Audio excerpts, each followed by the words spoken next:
Hi hello नमस्कार. मी प्रांजली स्नेहा सुनील लॅमलाईट मराठीमध्ये तुम्हा सगळ्यांचं स्वागत आहे. तर आज मी आले झी मराठीवरील लक्ष्मी निवास या मालिकेच्या सेटवर. कारणच तसं खास आहे. लक्ष्मी आणि श्रीनिवास या दोघांचंही स्वप्न पूर्ण होणार आहे. त्यांची स्वतःची वास्तू अशी होणार आहे आणि त्याच्याच गृहप्रवेशानिमित्ताने आम्ही इथे आलो आहे. तर तुम्ही बघू शकता कसं शूट चाललं आहे आणि पाऊसही खूप पडतो आहे. तुम्ही इथे बघू शकता की पावसात सगळं पाणी वगैरे साचलं तरी पण आपले कलाकार थांबले नाही आहे. ती तिथे स्कूटर पाण्यात अर्धी अधिक गेली आहे आणि तरी पण आपले कलाकार आपलं मनोरंजन करण्यापासून थांबत नाही आहेत. तर पाऊस पण त्यांना अडवू नाही शकत आहे. तर चला बघूयात कसं चाललं आहे शूट आणि कसा होणार आहे हा गृहप्रवेश. चला.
प्रेशर असं नाही. एकतर कसं होतं की आधी आठवड्यातून एकदा एक महा एपिसोड असायचा 1 तासाचा.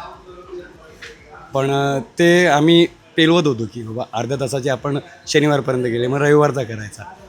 खरं तर मोठं टास्क होतं, हे चॅलेंज होतं की 1 तासाचा एपिसोड करायचा तर कसं करणार. पण आम्ही 2-2, 3-3 युनिटमध्ये करतो, त्यामुळे ते होऊन जातं काम.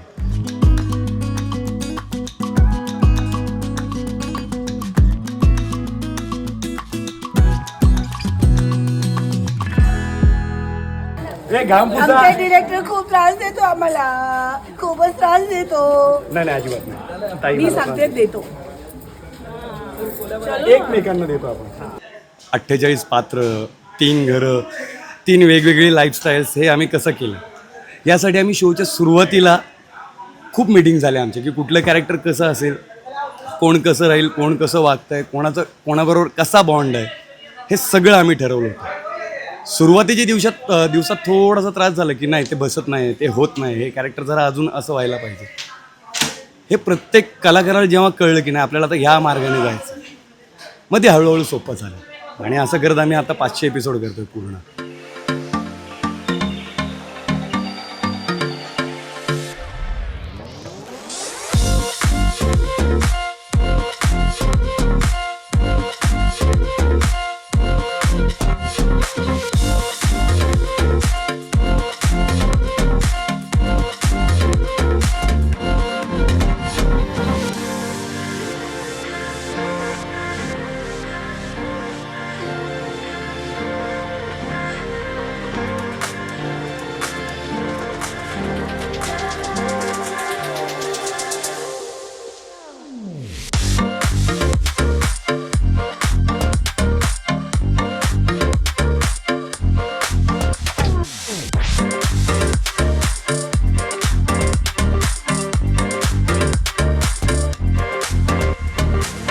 जेवढं मोठं असतं ना काम किंवा त्याची व्याप्ती जास्त असते, आपण घाबरून गेलो किंवा आपण प्रेशर घेतलं तर ते काम बनत नाही, ते बिघडतं.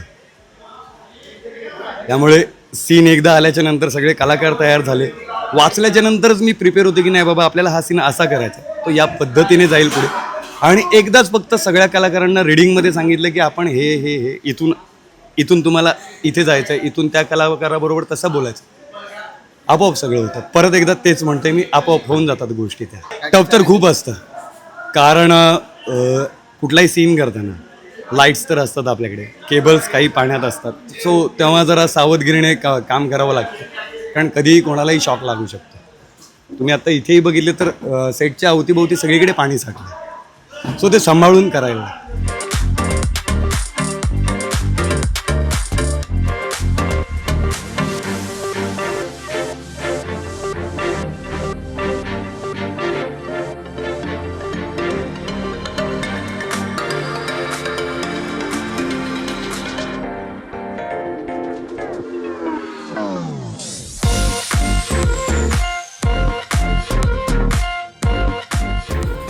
चाळीस वर्षांपूर्वी जे स्वप्न पाहिलं होतं ते यांच्या धीराने आणि कष्टाने आज पूर्ण झालं. आमचं हे स्वप्न पूर्ण झालं ते माझ्या बायकोच्या साथीने आणि आईच्या आशीर्वादाने.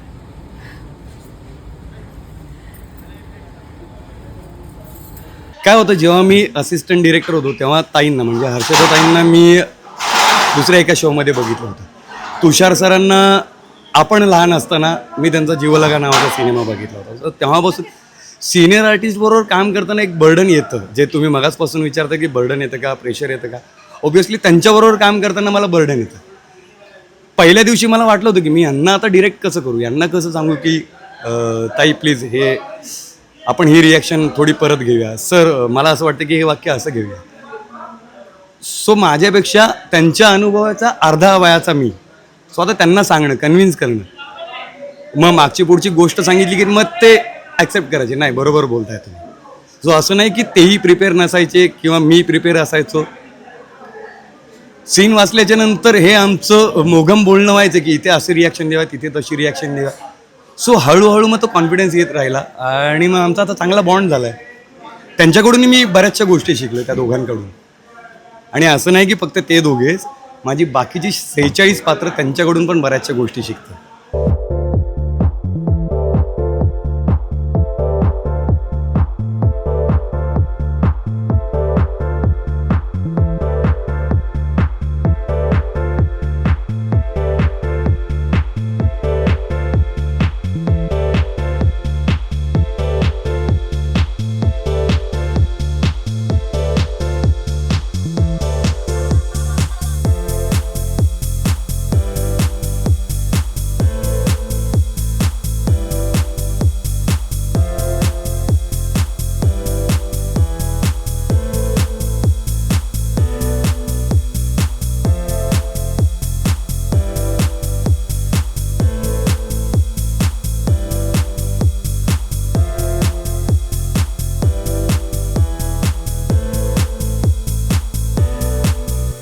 कोणतीही मालिका बघताना खरं तर पडद्यावरती कलाकार दिसतात, पण तो कलाकार चांगला दिसण्यासाठी जेव्हा मेकअप रूममध्ये येतो तेव्हा मेकअप डिपार्टमेंट आणि हेअर डिपार्टमेंट यांचं काम खूप असतं.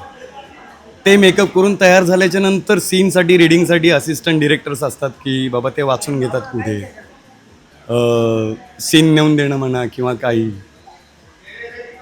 तर ती डिरेक्शन टीम असते. आणि राहिला प्रश्न माझं काम झाल्याच्या नंतर किंवा DOPला जेव्हा मी एखादा शॉट सांगतो की नाही हा शॉट असा व्हायला पाहिजे, सो त्या शॉटमधून ती कथा बाहेर येण्यासाठी, ती गोष्ट बाहेर येण्यासाठी आणि कलाकारांच्या चेहरा चांगला दिसण्यासाठी, त्यांचे रिॲक्शन कॅप्चर होण्यासाठी माझे DOP संतोष पेडणेकर आणि तो शॉट सांगितल्याच्या नंतर त्याच्याबरोबर असणारी लाईट टीम यांचीही तितकीच मेहनत आहे. त्यानंतर जेव्हा तो सीन शूट होतो आणि तो नंतर एडिटला जातो, सो एडिट टीमची पण खूप मेहनत आहे. बरं, हे सगळं काम करत असताना फ्लोअरवरती थकवा येतो, कोणाला झोप आलेली असते खूप काम करून, सो तेव्हा एक आपसूक आवाज निघतो, स्पॉट दादा, आणि तेव्हा एक माणूस हजर असतो, दादा प्लीज कॉफी, दादा प्लीज चहा, आणि तो आपलेपणाने आणून देतो. एक घरच आहे हा सेट.